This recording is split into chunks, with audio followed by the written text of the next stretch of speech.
Hello students, welcome back. तो students, अपन अध्याय 4 पढ़ रहे थे। इसका पार्ट 1 और 2 आपने देख ही लिया होगा। नहीं देखा तो उसका लिंक मिल जाएगा आपको डिस्क्रिप्शन बॉक्स में, वहाँ से जा कर के देख लेना। और इसका पार्ट 3 आज पढ़ेंगे। तो इसमें हमारा जो आज का टॉपिक है पहला, अववेधन यानी कि इम्नियोसेंटिसिस।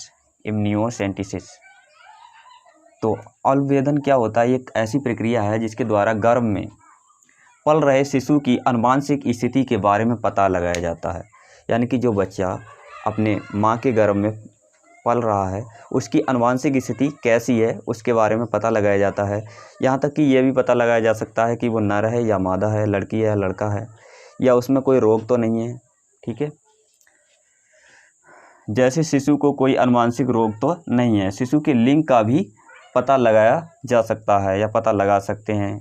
यानी कि क्या पता लगा सकते हैं कि वो लड़का है या लड़की है, नर है या मादा है। गर्भ में पल रहे शिशु के चारों ओर इम्यूनोसेंटिक फ्लूइड पाया जाता है, जो आप देख रहे होंगे चित्र में, जिसमें शिशु के कुछ कोशिकाएं पाई जाती हैं। यानी कि शिशु की कुछ कोशिकाएं पाई जाती हैं जिसके द्वारा गुणसूत्रों व आनुवंशिक रोगों की जांच की जाती है। यानी कि जो इस थैलीनामा संरचना के अंदर जिसमें शिशु पल रहा है गर्भ में, उसके चारों ओर जो संरचना दिखाई दे रही है थैलीनामा, उसमें द्रव पाया जाता है जो रेड कलर का। उससे डॉक्टर लोग क्या करते हैं, इंजेक्शन से बाहर निकालते हैं और उसका लैब में परीक्षण करते हैं। इसके द्वारा पता चलता है कि इस बेबी में कोई आनुवंशिक लक्षण तो नहीं है, कोई रोग तो नहीं है, और उसके गुणसूत्र ठीक हैं या कम हैं या ज़्यादा हैं, इसका भी पता लगाया जा सकता है, या लड़की है या लड़का है। ठीक है, और इसका कुछ दुरुपयोग भी होता है। अल्पवेधन का दुरुपयोग कैसे होता है ये भी देख लेते हैं। अल्पवेधन के द्वारा दंपतियों को पता चल जाता है, यानी कि बच्चे के माँ बाप होते हैं उन्हें पता चल जाता है कि शिशु मादा है यानी कि वो लड़की है, तो वह भ्रूण हत्या करवा देते हैं। कई बार ऐसा होता है, उन्हें पता चल जाता है माँ बाप को कि जो हमारा जो बच्चा होगा वो लड़की होगी, तो कई बार वो अबॉर्शन करवा देते हैं, यानी कि भ्रूण हत्या करवा देते हैं। ठीक है, तो इसकी वजह से मादा की संख्या में कमी आ जाती है, यानी कि लड़कियों की संख्या कम हो रही है, इसकी वजह से कमी आ जाती है। तो सरकार ने इसके लिए बैन भी कर दिया अपने यहाँ कि भ्रूण हत्या पाप है बहुत बड़ा, इसे रोक लगाई जाए, तो इसे बैन कर दिया गया। अब हॉस्पिटल में इसकी जांच कमी होती है। ठीक है, लिंग की जांच नहीं की जाती है, इस पर बैन लगा दिया गया है सरकार के द्वारा। अब देखते हैं नेक्स्ट टॉपिक, यौन संचारित रोग, इसे बोलते हैं STD। इसकी फुल फॉर्म भी पूछी जाती है STD, इसे हम हिंदी में बोलते हैं यौन संचारित रोग, सेक्सुअली ट्रांसमिटेड डिजीज। ठीक है, तो वे रोग जो यौन संबंधों द्वारा एक व्यक्ति से दूसरे व्यक्ति में संचारित होते हैं उन्हें यौन संचारित रोग कहते हैं। यानी कि जो ऐसे रोग जो मैथुन के द्वारा, यानी कि शारीरिक संबंध के द्वारा एक व्यक्ति से दूसरे व्यक्ति में पहुंचते हैं, उनके लिए हम बोलते हैं यौन संचारित रोग या STD।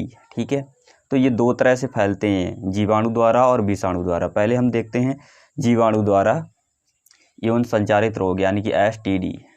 तो जीवाणु द्वारा फैलने वाले रोग है एक सुजाक। ठीक है, इसे बोलते हैं गोनोरिया।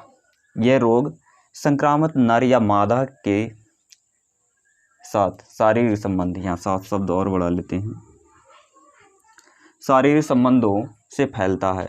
यह रोग संक्रामक नर या मादा, यानी कि नर या मादा में से किसी एक को है तो उसके साथ अगर वो शारीरिक संबंध बनाएगा तो उसे भी हो जाएगा। ठीक, यह रोग एक व्यक्ति से दूसरे व्यक्ति के साथ मैथुन के समय फैलता है। ठीक है, यानी कि शारीरिक संबंध के द्वारा फैलता है।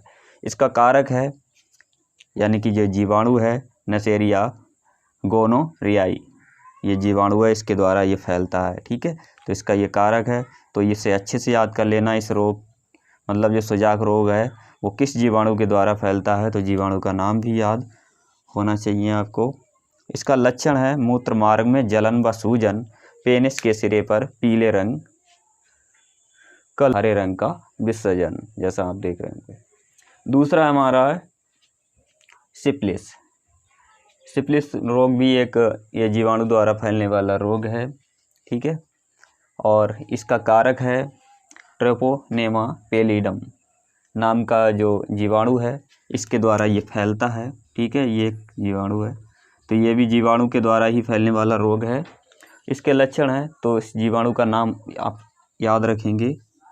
पूछा जाता है सिफिलिस किस जीवाणु द्वारा फैलता है, तो ट्रेपोनेमा पैलिडम। ठीक है, तो इस जीवाणु का नाम याद रखिएगा। उसके बाद इसके लक्षण क्या हैं, जनांगों पर घाव, बछाले और ज्वर यानी कि बुखार रहना, लाल रंग के दाने पड़ जाना पूरी बॉडी पर, और शरीर पर चकत्ते पड़ जाना। ठीक है, बड़े बड़े चकत्ते टाइप के पड़ जाना।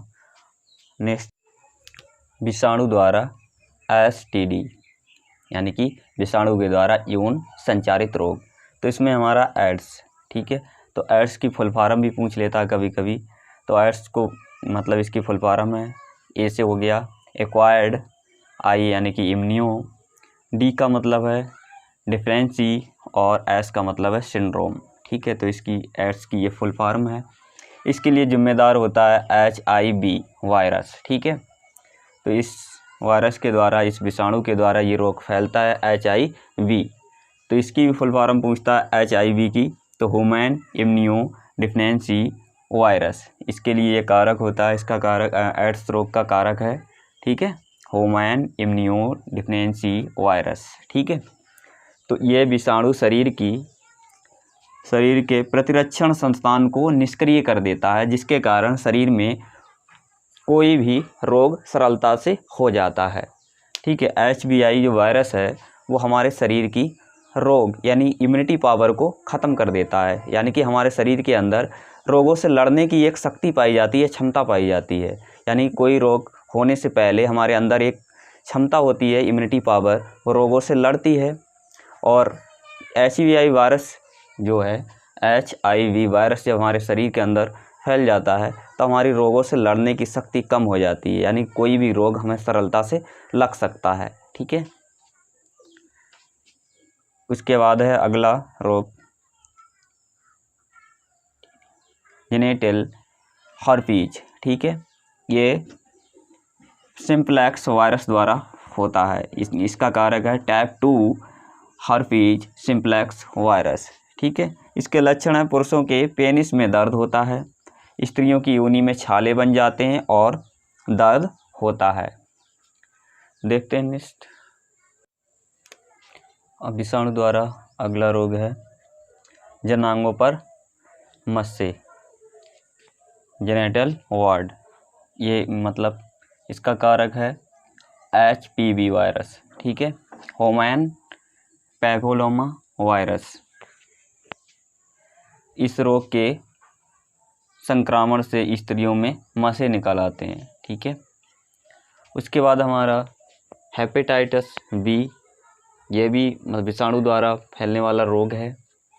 तो इसका कारक है HVV वायरस। ठीक है, हेपेटाइटिस B वायरस।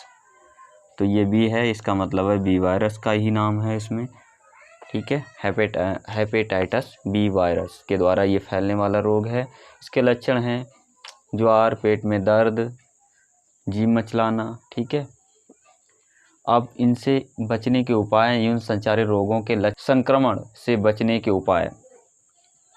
तो पहला उपाय है अनजान व्यक्ति से लैंगिक संबंध ना बनाएं, अनेक व्यक्तियों से यौन संबंध ना रखें, कंडोम के बिना संभोग ना करें अर्थात कंडोम का प्रयोग करें, लक्षण दिखने पर डॉक्टर से उपचार कराएं।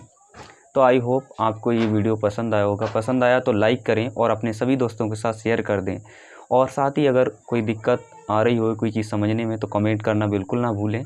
और चैनल पर फर्स्ट टाइम विजिट कर रहे हैं तो चैनल को सब्सक्राइब कर दें, साथ ही बेल आइकन को भी प्रेस कर दें, जिससे आने वाले हर वीडियो का नोटिफिकेशन आपको मिलता रहे बिल्कुल टाइम पर।